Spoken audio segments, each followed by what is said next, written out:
Seniors are taking to the road to slow down the memory loss that's part of Alzheimer's.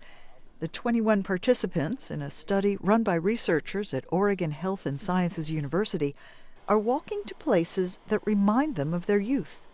I think Bob's house was before he moved. Walking is good for brain health. We know that being socially engaged is good for brain health.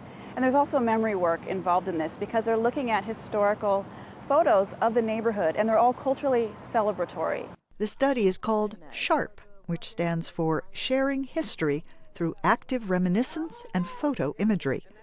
A senior experiencing memory problems takes a walk 3 times a week with 2 other seniors who are cognitively healthy. What we find when we walk, all of us, is that there are a lot of things that we haven't had to remember and that we can't remember, and then as we walk and talk, the memories pop up, and it's reassuring that they're still there, number one, and that we can access them.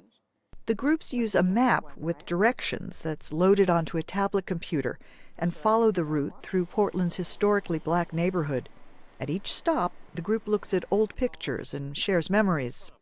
Tell us about a time you dressed up for a big event in your youth.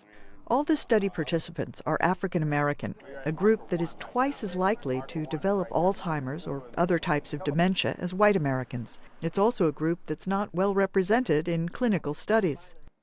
95% of the population that participates in clinical trials is actually white Americans. And we need to change that because we need to understand actually what might be different in underrepresented populations that increase their risk. In the meantime, the SHARP participants are walking, talking, and, they hope, reducing their risk of dementia. I'm Faith Lapidus, VOA News, Washington.